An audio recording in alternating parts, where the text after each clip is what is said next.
Welcome to A Canadian Investing in the U.S., a podcast and YouTube channel focused on Canadians buying real estate with host Glenn Sutherland. Welcome to another episode of A Canadian Investing in the U.S. This week, my guest is Rock Thomas. Rock, let's give us a bit of an intro to yourself, and we'll go from there.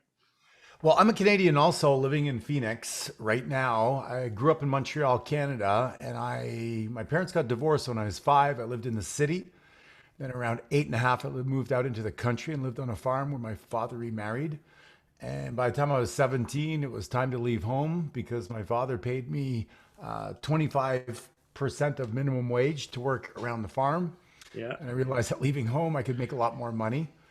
And I worked hard basically from 17 to about 29, 30, just doing, working, driving a taxi, bars, cutting lawns, carpentry, etc., restaurant work. Because my whole identity was around working hard because that's what I learned in the farm. We are all part of our programming. And so when you're told over and over again, life is difficult and life is hard work, and that's what you experience and that's what you see, then that's what you end up, your past becomes your predictable future. But I met a mentor in my late 20s that my father got sick. I took some time off to take care of him. I ended up getting divorced, losing my 3 properties that I had bought by then, losing my job in the airlines, and back on my mom's couch at the age of 30, in debt and spending far too much time at the bar, feeling sorry for myself, and eventually went out to an open house and decided I was going to become a real estate agent. It looked really easy. You just have to show people around the house and go, well, this is a living room and this is the bathroom, and you make like $10,000 commission. So I'm like, I could do that. Yeah. Well, Glenn, there's a lot I didn't know that I didn't know. It's not that easy. And so the first year I made 1 sale. I worked at a senior citizen home at night to pay for the money to have gas in my car. And then I met a guy who says, I see you putting in a lot of effort. He recruited me over from Royal LePage to Remax. And he says, I'm going to mentor you. The next year I made 32 sales, then 45, then 65, then 99. And then I bought the company, the Remax franchise. I took it from 94 agents to 275, from 300 million in sales to over $1 billion. And by the time I was in my mid 30s, I was making $1 million a year. And that's when I started to get into real estate investment, which is what we were talking about before the show. Is there's active income and there's passive income and there's degrees of passive income. And so I've become very passionate about helping people really understand financial literacy around that and how to get out of the rat race, how to get out from exchanging time for money. And today I have 43 streams of income. I've written 2 best-selling books. I've got audio programs, mastermind groups, solar company, jewelry company, medical clinics, and a whole bunch of investments in real estate, in industrial and storage. And I don't have to work, but I like to push up against stuff, and I like to grow who I am and contribute to other people. So that's the long, short version. That gave me a bunch of questions right off the start. First one, probably super easy. What changed from year 1 to year 2 as a real estate agent? Like having the coach, like what was the difference between the first year and the second year? I'm sure you're not going to tell me it was the company you worked for. It was something else. It was the company around me. Okay. It was the company I held. The most important thing is the people you surround yourself with, and have the courage to surround yourself with people that are smarter, faster, healthier, more excited about life, and that are going to give you feedback on how you're showing up. And so I was willing to put in the effort, Glenn. I came from a farming background. I was not afraid of hard work, but I was running east looking for a sunset with my strategy.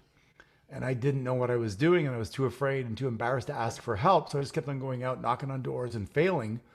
And you'll learn one of 2 ways: through experience, which is the longest teacher, or through wisdom, which is somebody else mentoring and you, coaching you.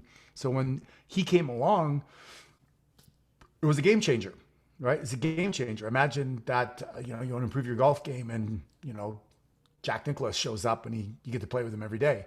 You're definitely going to get some insights that you didn't have. And because he's so certain and so experienced, he's not going to be making suggestions. He's coming from a place of credibility. And so the way that you transform rapidly is to go to somebody who's so confident in their methodology that they're going to transmit that to you with absolute certainty. Great. I love it. So you said now that you don't have to work. You've got to your numbers and everything else. And we talked briefly before that we started the show on passive and active income. What does your business look like now? What did it look like at one point? And what did you do to go from having an active business to a more passive business? I don't know how familiar your listeners are with Robert Kiyosaki's cash flow quadrants. Yep. But I always find it's a really good way to describe where people are in the evolution of their money story. And most people need a money personality upgrade, and I'm in that business. But just to give context, is most people work. They exchange time for money. They have a job. So in that first quadrant. The second quadrant is they own a job. Is they're an insurance salesperson or a real estate agent, or they have a small business like a dry cleaner or something like that. They think they have freedom, but they don't really. They have all the responsibility. If you want really freedom, which is what I realized, is you got to go to the other side, the right side of the cash flow quadrant, is you got to become a business owner. And the business owner, I don't know if you would agree with me, Glenn, has a different set of skills than somebody who's self-employed. Does that make sense? Yes, it does. I've read the book too, but it does make sense, because I think I like to think I'm a business owner, but I do way too much work. So I am a self-employed, whether I like to believe it or not. I am working in my business, and I know there's a huge difference. And you're like 95% of the population have a job or they own a job. Yep. And they make 5% of the wealth. 5% of the people run a business and are investors, and they own 95% of the wealth. Why is that? It's the simple power of leverage of people and systems, or of money. And what happens typically is people that are small entrepreneurs, they're maybe making $1 million in sales, but they're netting 150,000 or 200,000. That's not freedom. That's a decent living, but it's still a trap. By the time you pay taxes and you have a nice car and a decent house, you got nothing left. So in order to get to the other side, you've got to be able to scale. In order to scale, you have to develop the skills of leadership, influence, running meetings, hiring, training, attracting talent, casting a vision, and a few others. So I've learned how to do that.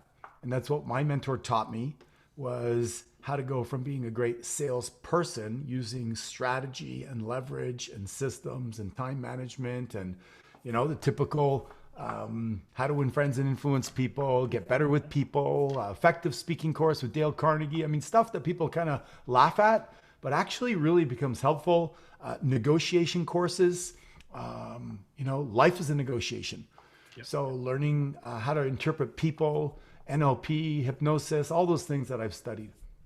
And so I started to get really good at casting this vision and getting people excited. I own 2 Keller Williams, a couple of hundred salespeople that work for me. Today is shifted from Remax. I have mastermind groups. And so when you can share your vision with people because you're excited about it, people will follow, because most people don't have a vision. And then what I do is I work myself out of a job. So I'm wearing the sales, the marketing, the human resources, the operations, the finance department, the main 5, right? Yeah. So then I go do all 5 of those, like you probably are in your business, or most of them. And then I go, which one do I hate the most? And so usually what I do is I get a personal assistant that can help me with all of them, right?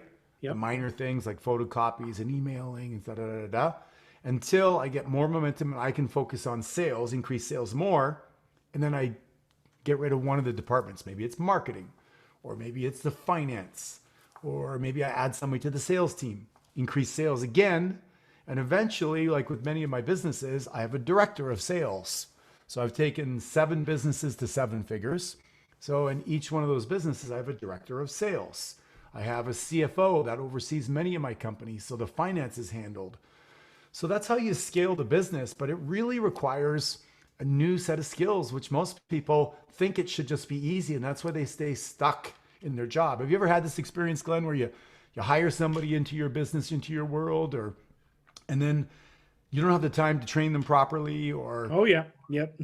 and then they mess things up. Yep. Like, you know Yep. what? Let me just do it myself. I know how to do it. I know how to do it well. And I guess I'll just stay here. And that's the trap, right? Is that we don't have the time or the systems to teach people. We don't attract the right people. You know, for the longest time, I tried to pay people the least amount of money. Now I measure the success of my enterprises by how much I pay people. I want to be paying people at least six figures when they're running my sales department, not 50,000. How good are they going to be at 50,000? I need to be paying $250,000 to be a director of sales. And then I don't have to babysit them. If you're going to hire someone for that kind of money, your business has to be so successful, and you've already run yourself completely to death, right? So how do you transition to the first employee? Like, is it you have enough money for your expenses and them, or do you factor that once I get them in, I could do bigger things? Like, when do you make that transaction? Is it even a financial thing when you make the decision to take on that first employee? So the first thing I do when I'm working with people is I have a thing called the 6 keys to success. And key number 1 is burning desire, right? Les Brown, you got to be hungry, right? So if you're not hungry, what'll happen is you'll take the weekends off. You'll try to leave early on Friday, and you'll never probably get there. I've yet to meet somebody that has been uber successful that worked 35 or 40 hours a week. And I met a lot of people. It doesn't work that way. What you have to do is you kind of got to double down to double up, right? So you double down on the hours. You work 80 hours a week for a period of time. So you're doing 2 jobs, but you're only paying for one, yourself. Yeah. And then when you get enough momentum in sales, then you hand off to somebody else.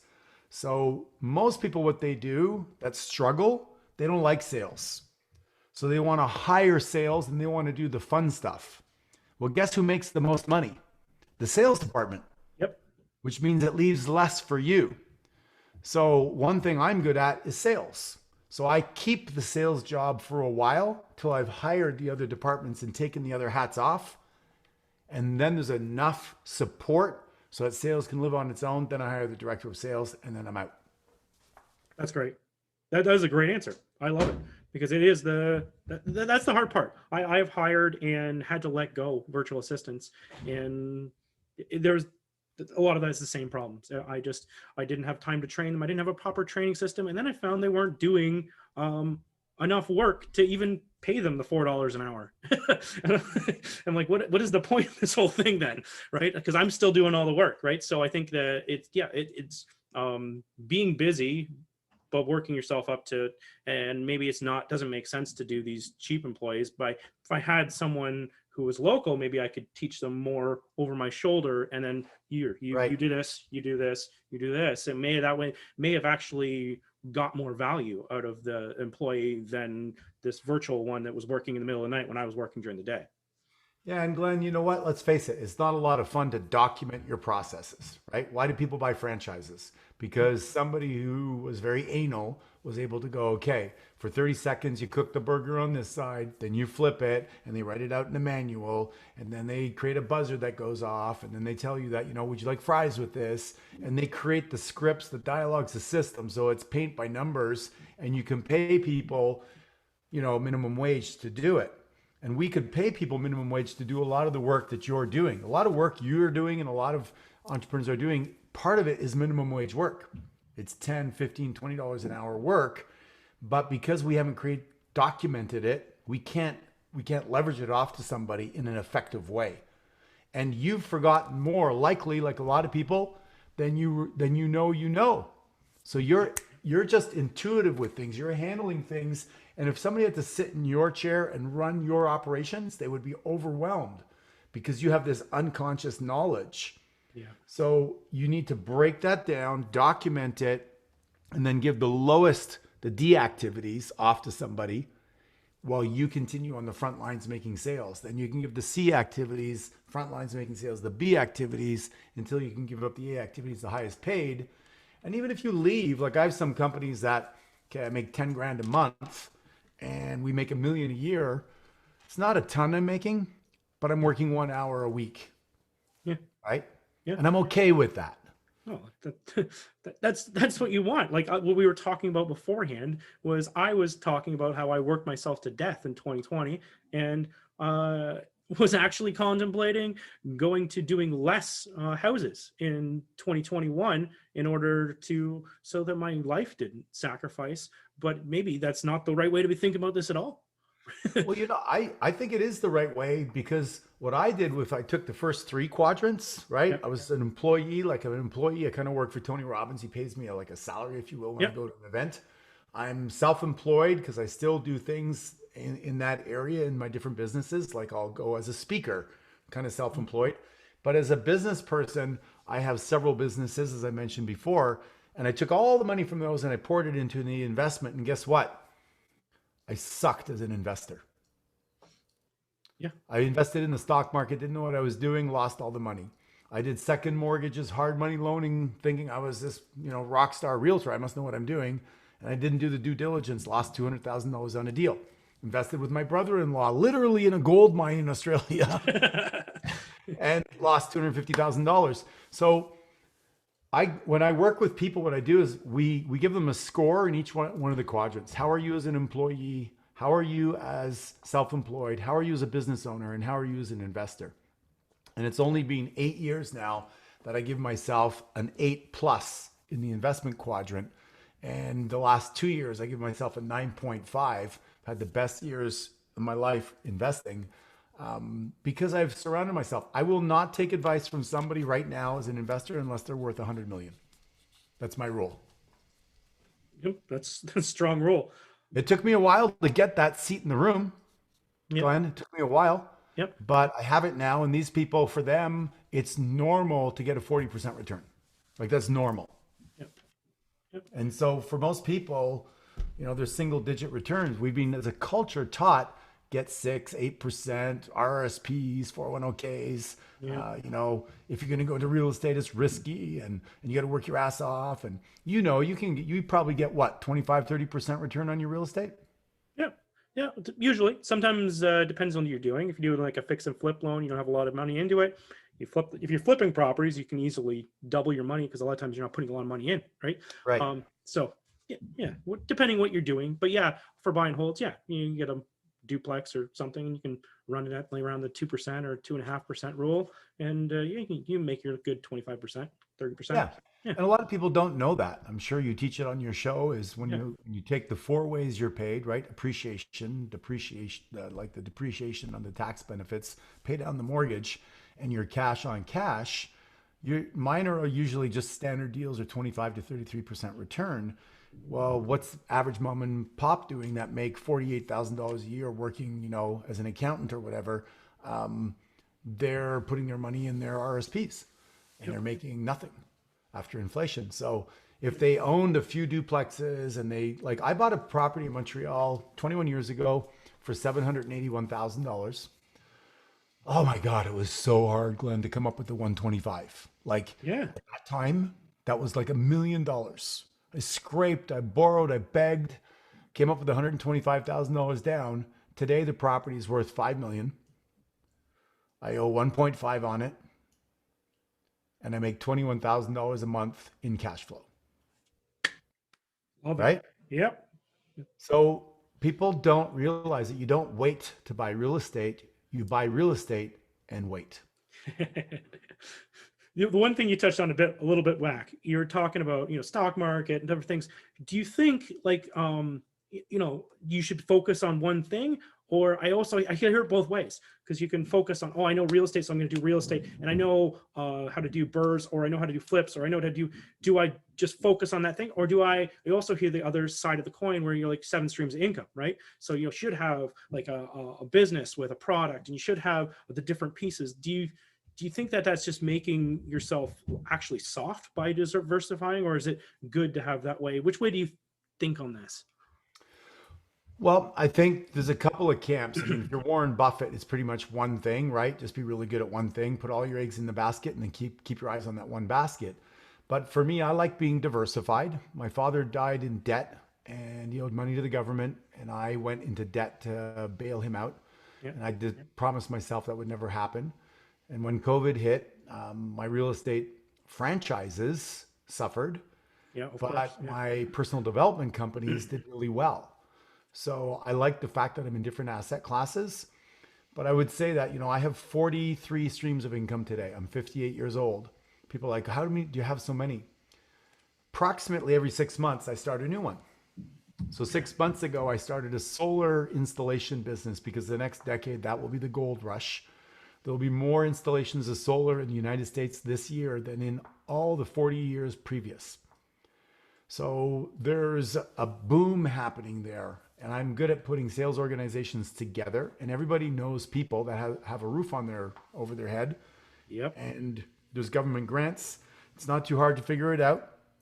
Go and do a presentation to a homeowner and make a commission. Put together a sales team and then make a small portion of 100 salespeople, make a larger commission without working that hard. It's the power of leverage. That's what I'm good at. So that's what I do. So I've been working that for 4 months now. In another 2 months, guess what? When I started, Glenn, I knocked on doors. Yeah. I'm out there in Arizona knocking on doors and I'm saying to myself, I'm 58 years old. What am I doing? Right? Yeah. But I understand that you got to be willing to do whatever it takes. So I knocked on doors, then I made phone calls, I figured out the system, and now I'm leveraging it. We went from a team of 3 to now we're a team of 21. We went from 5 sales a month to last month we did 31. So within a couple of months, guess what? Like we talked about before, Glenn, I have the director of sales in place right now, Yeah. right? Yeah. We're just interviewing CFOs. I'm filling in the spots. So every 6 months, I kind of choose a niche. I'm opening up medical clinics in LA. Started that a little while ago. I have, believe it or not, an album coming out on iTunes tomorrow Oh yeah. that I started a year and a half ago. And it's basically a gentleman that worked with people like Jim Rohn and Bob Proctor, and they take one of my motivational talks and they kind of wrap it out, right? Yeah. With some music. So I had a movie come out 6 months ago. It was a documentary I started 3 years ago.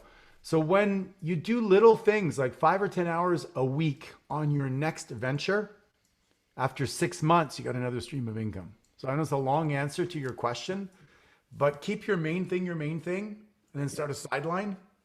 And before you know it, you got another horse in the race. I love it. You mentioned your company a couple times, like I'm guessing the personal development company. Let's talk a bit about your business before I let you go. Actually, before we do that, one last question before we go there. What does a day look like for you? Because you're pretty passive. But like there is things you still have to do. Like what is left after when you become when I'm in my final days and I'm or not final day, that's the wrong way to word it. But frick. When I'm when I've got to the point where I've made I'm not that old, Glenn. No. Like when I get to my laddie. when I'm a business owner instead of a self-employed and I've got these Right. other things, like how passive is it? Like what is left? What parts are you still in charge? I'll give you the big picture quickly and I'll give you the micro. So Yeah. I work Monday, Tuesday, Wednesday mornings from basically 6 a.m. until 1 o'clock. Okay. That's my week. The rest of the week is creative or whatever I want. I still go to events as a student, etc. Yeah. Or I'll read or write or create content.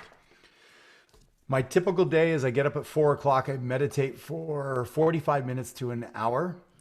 I get to yoga at 5:30, 6 days a week, 5 days a week. Yeah. I do 1 hour of hot yoga. I get out of there from 6, and because I'm on East Coast time, West Coast time, Yeah. from 6:30 to 7 o'clock, I check the stock market, my emails, my investments. By 7 o'clock, I'm spending about half an hour eating and walking the dog. And then 7:30, I'm at my desk on calls because it's 10:30 on the East Coast by then. Mm-hmm. And then I go basically straight through till 10 o'clock. 10 o'clock, I take a half hour break and I check my emails and I check in with what's going on with my assistant. I get back into meetings until 1 o'clock. Boom, I'm done. I can involve podcasts. It can involve checking in with the team, doing an interview, whatever. And then I'm off to go golfing or hang out with the family or practice cornhole or whatever the hell I feel like doing. And you know what? Like it's a hard schedule. Like just listening to that, you have a schedule. I talked about this on my other show, but there's boundaries, there's all this stuff. And by having a schedule, you know what you're doing at this time. People know when to contact you. They know when you're available and they know when you're not available. And you don't, ideally you can work everyone to calling you at certain times instead of getting, basically, because I spend a lot of my time on my phone. It's a lot of people business and it just slaughters you all the time. But if you have this strict schedule, you can basically have your voicemail say, hey, I'm available from this time to this time if you are looking for calls and if it's urgent. But you train people how to Yes. interact with you. Well said. And Yeah. you train yourself. We're all addicted. Like society's trained us to these dopamine hits for their phone. And I was terrible. I used to get up and first thing I did was scroll through and check and this and that. So now I have my phone on airplane mode and I don't get to look at it until I'm out of yoga, which is right when the market opens. And I'm a pretty big investor in the market. So I want to know what's going on, but I give myself 15 minutes to look at it and make a decision. And then I move on to other things. I used to look at it 20 times a day. And it's not healthy and it breaks your focus. The greatest asset, one of the greatest assets we have as humans is the power of our focus and the presence that I can give you or you can give another human. But we break it all the time. We've all become ADD, right?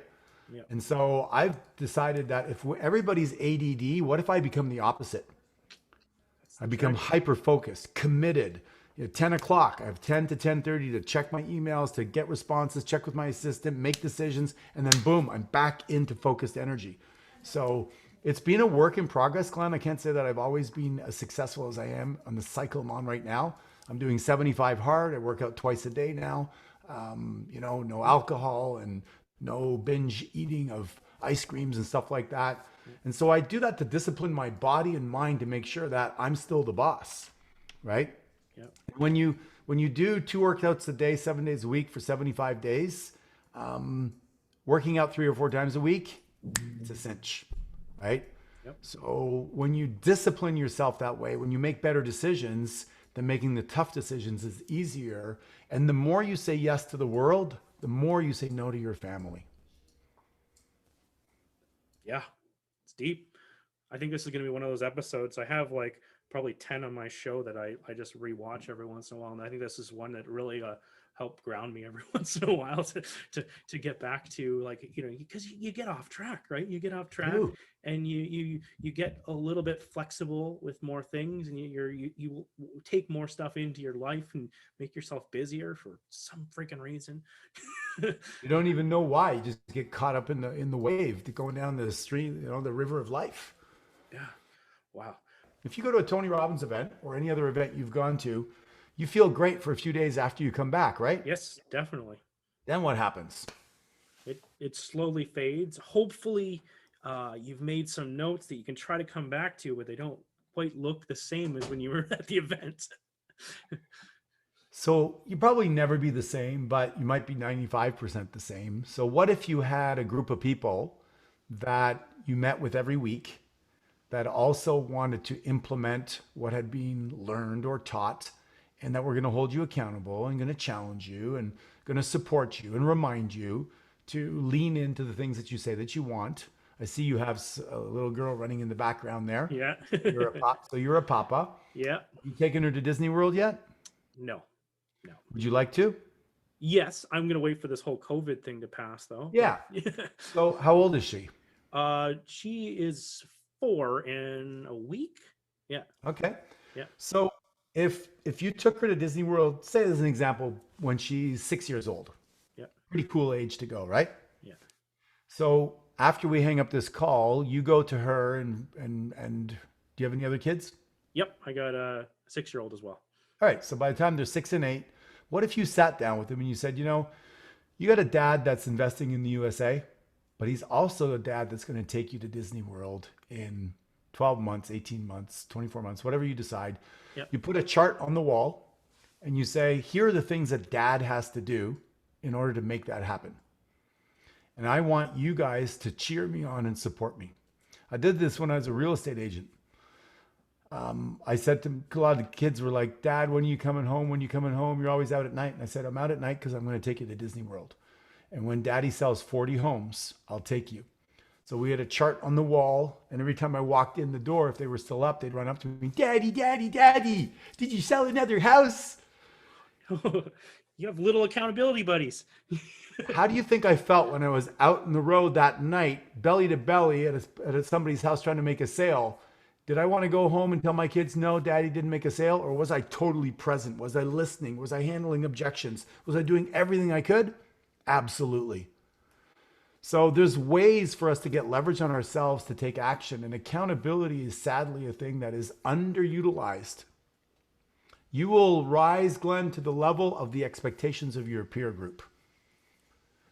So I have purposely put myself in a peer group of people that want and expect me to be the best version of myself. And it's been a game changer.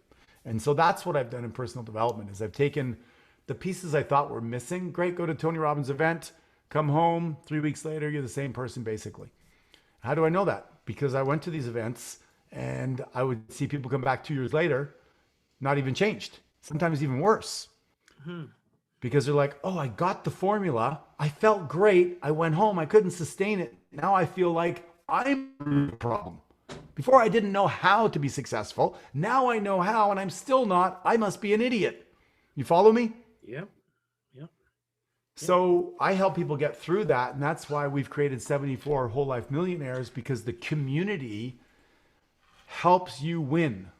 And so that would be my challenge is you bring that little princess to meet a bunch of other princesses. You choose a date, you get leverage on yourself. And then when you don't feel like doing something, you'll likely step up because people will do more for other people, especially the people they love, than they will for themselves. I'm going to build a chart. I just got to figure out all my pinnacle goals to do that. And I love that. I love it. So by the way, I don't know, when you say figure out your pinnacle goals, what do you mean by that? This is going to get deep now. Because you're like, my goals, I used to make the goal of like, I wanted to get this many houses. And then it was like a certain amount of income.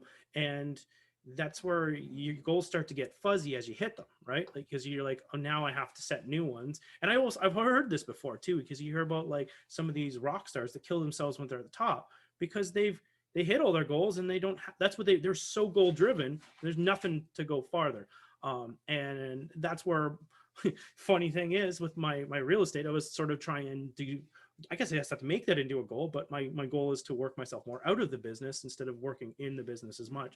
But the problem is that a lot of what I do in the business is talk to people. I talk on my phone all day. All day long, every day, half hour is probably an average call, and I go do 10 of them, 20 of them every single day. To do deals, you mean? To do deals, to do relations with contractors, and I'm working in several markets. Relationship with property managers, the joint ventures, the private money, right. updates, people who want to become part of the whole thing, and it's all encompassing of your time. How would you say, do you spend enough time with your children based on what you would like or your wife would like? You know what? I would say I didn't used to as much as I would like, but I've made it. I've been like, no, this is from dinner until they're going to bed. I'm like, that's it. Like they're, those times, because my youngest isn't in school yet, but the other one, that's when they're around, right? So I've just carved those times out, and I'm starting to try to carve more times out. There's been people who've been calling me on the weekends, and I'd be like, okay, send me an email, we'll schedule a call. And I also want an agenda for the call. I'm not doing blind calls. I'm like, let's have what is happening on this call, because I am spending too much time on calls that are, well, sometimes I can just be like, I've been making templates on my computer because like, I've covered this in my podcast. You want to know how to do something? Go to episode whatever number. And if you still have problems, then contact me. But I never get the call back because I've already covered it. So work myself out of some of these calls because it is time for you. Yeah. Every time you say yes to somebody else, you say no to your family, right? Yep. So it's really, and that's why the mastermind group is so valuable, because you and I would have conversations like this with 4 other people and a little princess too. Do you want to come sit with me? No. no, she's running around. Yeah. So we would have this conversation with 4 other people, and we would all mastermind around this every week. And then we'd say, okay, what are you really doing to make it better? And then you come up with things like, okay, well, why don't you once a day, Glenn, from whatever, 12:30 to 1 o'clock, put your phone on airplane mode and roll around on the ground with your kids and, play Lava River and whatever, right? Yeah. And so when you get those ideas, but then you get to report back and you get to talk about how it went, it gives it meaning and it gives it life. It's really easy for you to do it once in a while because you got this idea, you read it in a book. But when there's no community to share it with, it loses its importance. Does that make sense? Yep. No, I know. I do get it. And that's why, because remember what I said before, is that the results that we all get in our life are in direct proportion to the expectations of our peer group. Well, what if you don't really have a peer group in COVID, right? You're just kind of solo pilot, secret agent, whatever. Then you cannot, people tell me, oh, I go, how do you hold yourself accountable? They go, oh, I hold myself accountable. Bullshit, you do. Bullshit. Why do people go to yoga class or run a marathon together? Because you need to be held accountable by somebody else. Yep. We can't hold ourselves accountable. It doesn't work. When was the last time that you said, oh, I'm going to run every day? It was raining. You go, I don't feel like running today, right? So it doesn't work that way. You need the leverage of other humans. We were meant to connect and communicate that way. Awesome. Rock, if people wanted to take you up on this education or the group, where do they find you? How do they put this all together? Yeah, rockthomas.com. They can just go to my website and they can check me out there. Of course, on social media, you've got YouTube. You've got my podcast called Rock Your Money, Rock Your Life. And Twitter, all the other ones, Instagram, Facebook, TikTok, Clubhouse, blah, blah, blah, everywhere. So that's the best way. Send me an email, rock@rockthomas.com. Myself or my team will be in touch. And, we really just want to help people move from the left side of the quadrant to the right, to leverage themselves, to get the skill set. The skills pay the bills. And until you really get good at investing, like I finally did, is you'll work hard for the rest of your life. And even doctors that make $600,000, Glenn, they don't have freedom. And they're typically bad investors because they're artists and they do what they do. So it's really important that you learn how to become a better investor, better money manager, upgrade your money personality, and then become financially free. Awesome. Thank you for coming on the show, Rock. I do appreciate this one so much. I think, like I mentioned earlier, this is one to re-listen to. And I think that every time I listen to it, I could probably pull something different out of it. So thank you. I appreciate it. Well, 2 Canadians hanging out, eh?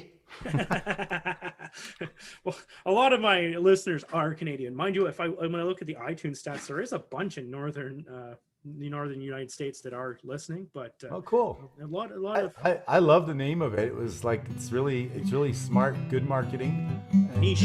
It's direct. Yeah, There's it is. Yeah, it is. It's great. So good. Well, thanks for having me, Glenn. You're welcome.